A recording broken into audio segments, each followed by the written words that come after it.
I need your worksheet. Before I start, I have a question on number 13.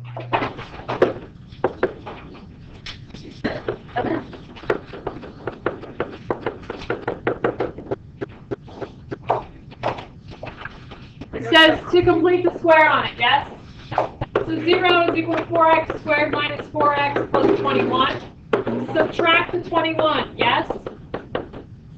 Agree, Trish? Take and factor out the 4. Yes? Now what? Take the middle term and do what to it?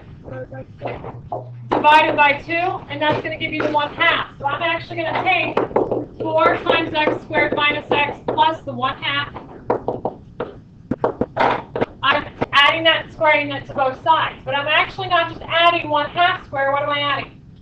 4 times 1/2 squared minus 21. Do we see that? To both sides. So what's 1/2 times 1/2? 1/4. And what's 1/4 times a 4? 1 minus 21 is negative 20. So these three terms turn into what on the right-hand side?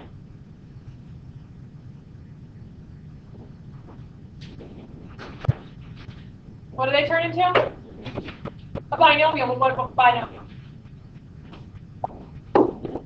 X minus 1/2 squared. You take the middle sign, which is the minus, and then you take the 1/2 over there in the red, and that's what you put there. So if I bring that down here, I'm going to have 4 times x minus 1/2 quantity squared. Bring that back over. 0 is equal to 4 times an x minus a 1/2 squared plus 20. Now, what's going on with this thing? My vertex. I went to the right 1/2 units, so that's 1/2, comma, 20. Now tell me, folks, where does that look like it's on the graph? Well, here's a 1/2, all the way up here's 20. Is it opening up or down? Is it opening up or down?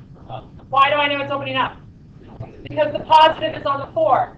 So when this thing opens up, and if I want the x-intercept, is it ever going to cross the x-axis? No, it doesn't cross the x-axis. So therefore, do I have any x-intercepts? None, because they're imaginary x-intercepts, aren't they? Do we understand that? Are you good? Not sure. Back that train up. What do you not see up there, Trish? Where did you mess up? I guess I tried to find the x-intercept, and I had a negative 1/2, and I didn't know how to square it, but I guess it's not happening. Are you good now? Yeah. Do you know how to square the 1/2? Yeah. No? A negative. I can What's square 1/2 times 1/2? 1/4. 1/4. Then we were multiplying that 1/4 by 4, which is why that cancels out. That's not where I'm stuck at. Where are you stuck at? I was to the x-intercept part, and I subtracted 20 because I was trying to find the x-intercept. And then divided by 4 to get the 5 is equal to the x minus the 1/2. And I had a negative number, and then I had to square it, but since it was negative, my It turns into calculator. positive. Okay? Alright, are we good? Okay, this is not tonight's homework, but this is where I'm getting all my directions from. Okay? Now, 31. Find all the real zeros of the polynomial function. Determine the multiplicity of each zero. Use the graph utility to verify your results. Now, what does that mean? What this means is, if I come over here and I try to graph this, I want a graph document. Okay? The problem was what? Aren't you going to get the solution? Not yet. What was the problem? E to the third minus 4t. So that's actually x to the third because we can't graph 2 to the third. X to the third, what else was it? Minus 4t squared. Minus 4x squared Plus 4. plus 4x. Then hit enter. This is your function. Now immediately, whenever I see my function overlapping my graph, I pull up my function. Yes. It's problem 31. 109. Page 109, according to her. Page 109, number 31. Okay? Now, I need to find the x-intercept of this thing. What can I tell you? What can you get out of this thing? Before I even graphed it, what should I have learned from this? That its degree is 3, which means I'm going to have 3 zeros. Correct? Yes? Okay? The next thing you should get is the leading coefficient test. LCT. LCT, leading coefficient test. The leading coefficient tells me that the leading coefficient is a 1, correct? And since it's a 1, meaning it is greater than 0, what is this thing going to look like? It's going to look like the x cubed function, which is your spaghetti, correct?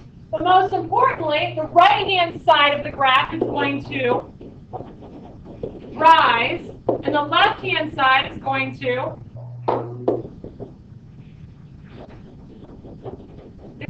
fall. Do we see that it would fall down here and it would rise to the right? All because we know that your leading coefficient is positive and greater than 0. Correct? So that's what I get from all of that. Okay? Well, now I need to go back to my graph and say, okay, well, if that's a true statement, what is wrong with this graph here? Jet, what did you just say? He's saying he only sees it crossing the x-intercept. There's only 2 times it's crossing the x-axis for 2 x-intercepts. There's a problem with that because I need 3, don't I? Okay, well, remember in the directions we said to state the multiplicity, right?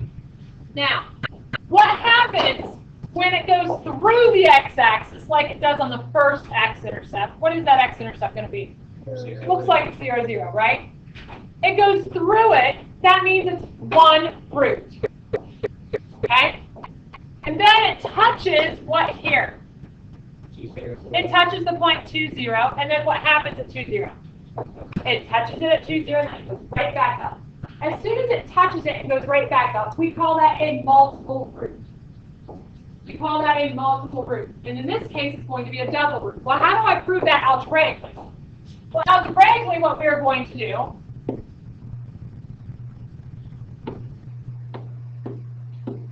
is we are actually going to factor this thing. So the first thing we're going to do is we're going to set this thing equal to 0.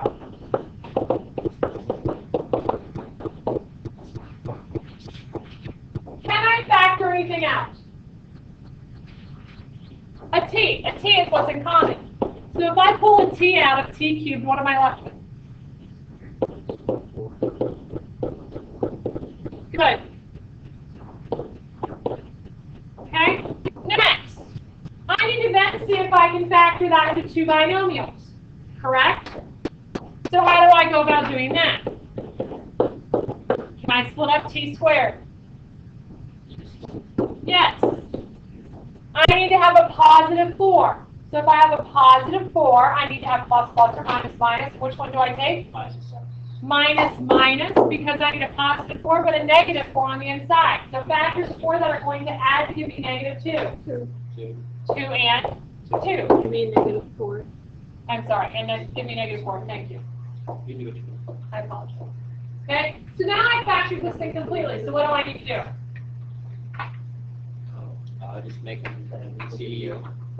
Set each one equal to 0. So t is equal to 0, and t minus 2 is equal to 0, and t minus 2 is equal to 0. Well, that one's done. Right? No, you're not. Because they're all attached by multiplication. When you're solving for a specified letter, they're all attached by multiplication. You simply set them all equal to 0 and solve each small equation. I have no idea. That's what we're doing. So I have t is equal to 2 over here. How many times? Twice. You know what that makes that? A double root. So I have t is equal to 0, and then t is equal to 2, and this is a double root. Do we understand that, yes or no?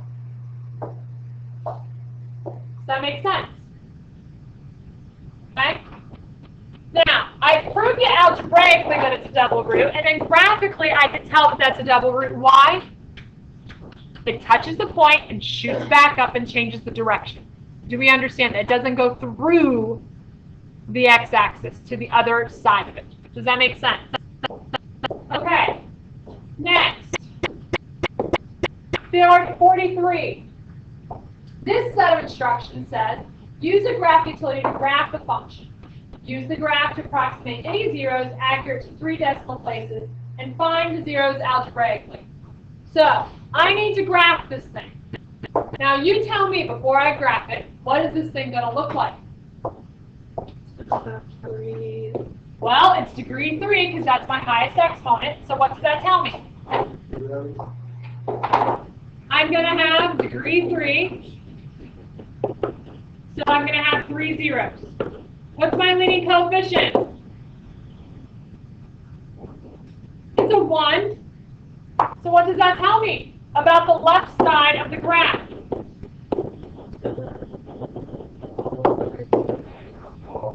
It's supposed to look like x cubed, right? Because it's a cubed function, which means it's going to rise to the right. And then what's it going to do? Fall to the left. All because 1 is greater than 0, meaning it's positive. If it was less than 0, it would be reflected over the y-axis, and therefore it would rise, clip, and fall to the right. Do you all understand that? Okay, so I got a lot of information from this already, didn't I? Okay, so now let's go ahead and graph this thing. If I come over here, and I add myself a new document, a new graph, and it was x cubed, then what?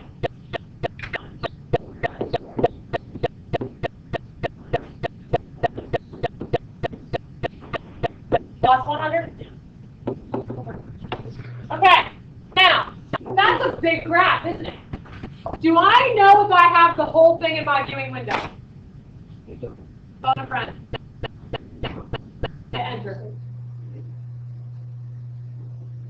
I can't get the house for it. Oh. Like, you will not let me. Arrow to the right. I know I do that, and it like pulls the graph up. What? Like, watch. It'll let me. Oh my gosh. Try to type in the whole thing and it stops you at 4x. Like pressing it over your eye. You're going to type all in. Let me type the whole thing in. Jet watches me, so she doesn't understand. Thanks.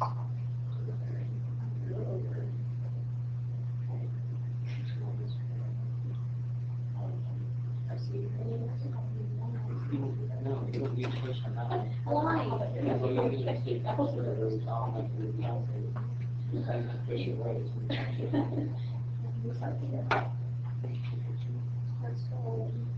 You need to get a new document because you've done some setting there that will allow it to show it. I got it. Next. Okay, now, here's your function. Now, I want to know, can I see this whole thing in my viewing area right now? Well, what am I looking for? I'm looking for how many times it crosses the x-axis, or how many times is it crossing? Can I see those? Yes. Okay. Now I'm looking for the rise and the fall. Do I really need to know that? No, because I see all 3 of them there. If I pull this down, it's going to do nothing but what? Oh my goodness. It's the base roller coaster. I mean, it's not going to matter, is it? I want to write that roller coaster. Okay, it's not even going to matter. So I'm going to go back to my standard, and that's where I have it. It doesn't matter. If I go down, it's not going to matter. Do we understand that?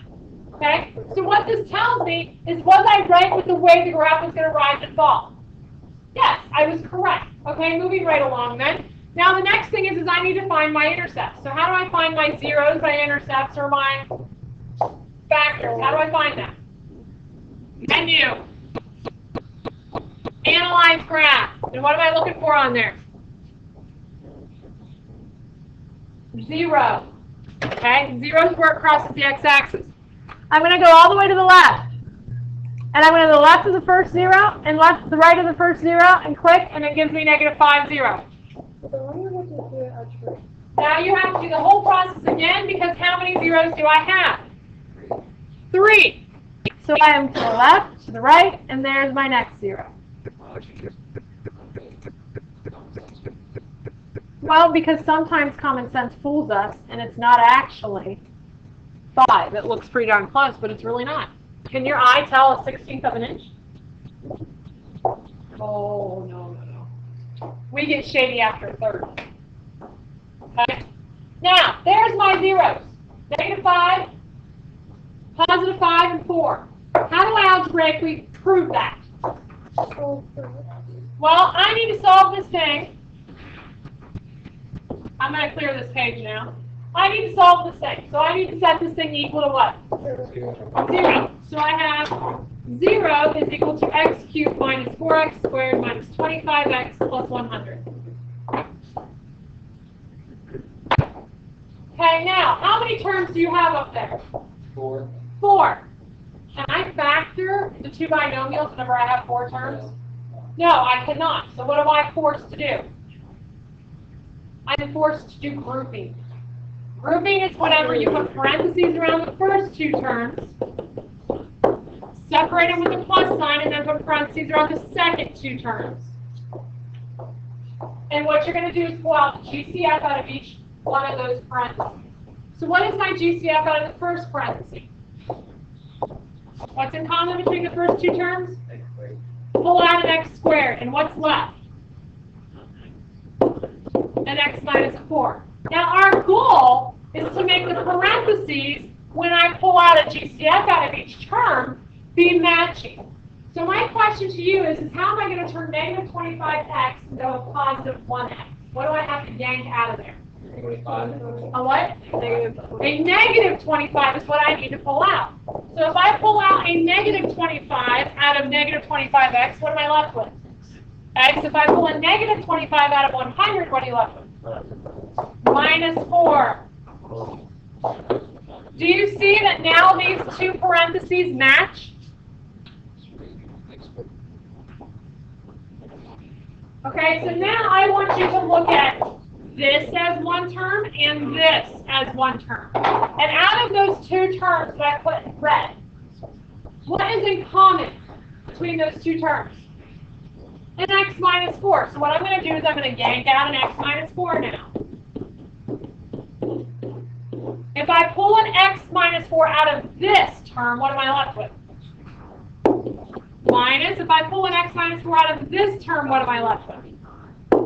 25. That is factoring by grouping. Why? Oh, it's supposed to be the same. That is factoring by grouping. Because you see in this third step right here, second step below the red, that term, those first 2 terms have a GCF of x squared. Okay? These 2 terms have a GCF of negative 25.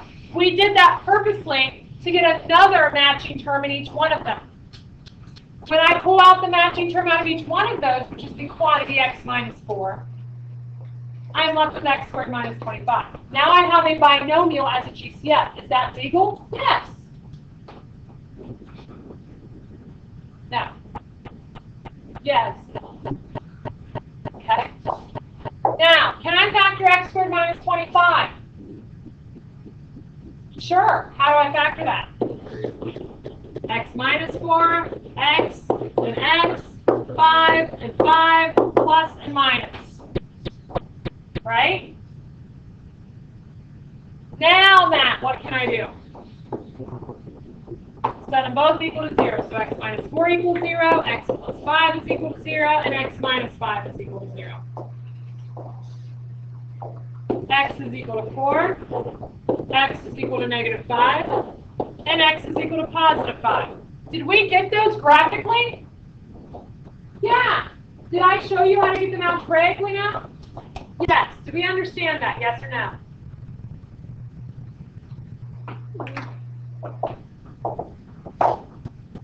Okay. Now, how did I find the zeros? If you're not sure how to find the zeros in the graphic calculator, you better write it down. Analyze graph, 0, click on the left bound, click on the right bound, and then round to the thousands.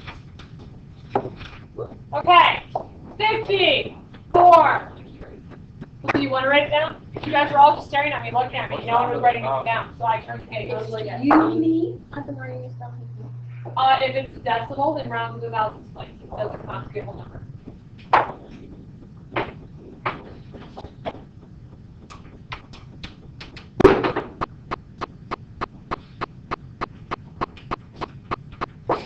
Okay.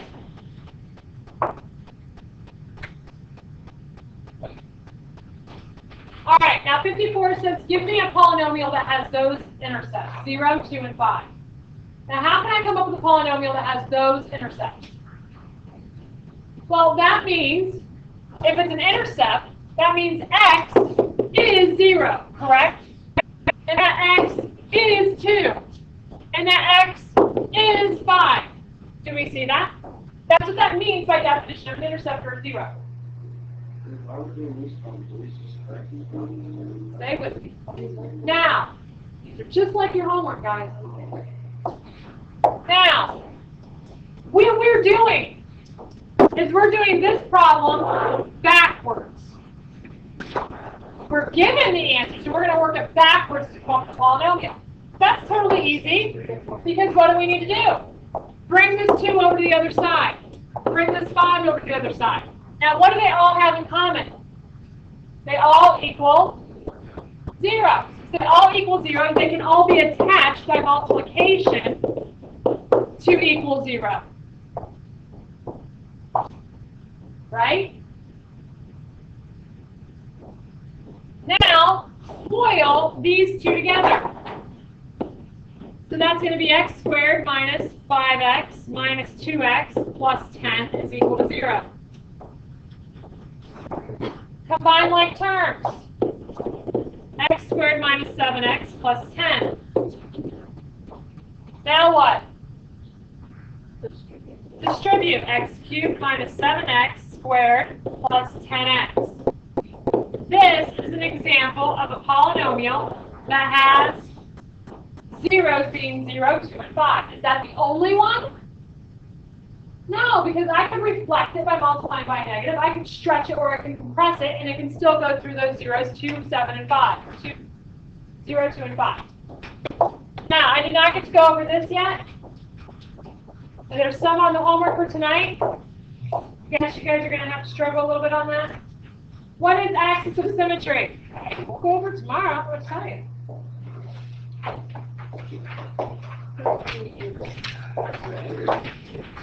An axis of symmetry is whenever you take a line on a graph, and whenever you pull that function on that line, what happens? It lines up directly on top of each other. You can have 3 different types of axes of symmetry. You can have one over the x, over the y, and then over the origin when you pulled it 2 times. Now, there are a couple things I did not get to go over. I'm going to start this problem right here, and it is on your worksheet. I have 2 minutes remaining. I am not going to stop. Well, I kind of took by you saying that you were going to have to start. Now, what you need to do here is you need to say that x is equal to 6 plus the square root of 3, and that x is equal to 6 minus the square root of 3. If I bring the 6 over, I have x minus 6 is equal to the square root of 3, and x minus 6 is equal to negative square root of 3. Right? Now, how would I get rid of the square root? Square it. So what you're telling me is I would square both sides. So I'm going to have x minus 6 squared is equal to 3, and x minus 6 squared is equal to 3. Are they the same now? Because what's a negative times a negative? Oh, I got you. A positive, right? So they essentially turn into exactly the same thing. So this is x minus 6 times x minus 6 minus 3 is equal to 0. Why did I write that down 2 times? Because I'm going to square it. So that's x squared minus 12x plus 36 minus 3 is equal to 0. And that's going to give me x squared minus 12x plus 33. This is an example of a function with those roots. What if that one's -3? That's a negative times a negative. So whenever you square something, it automatically takes away the negative. Okay? Tomorrow we'll answer any and all questions you have. Right back.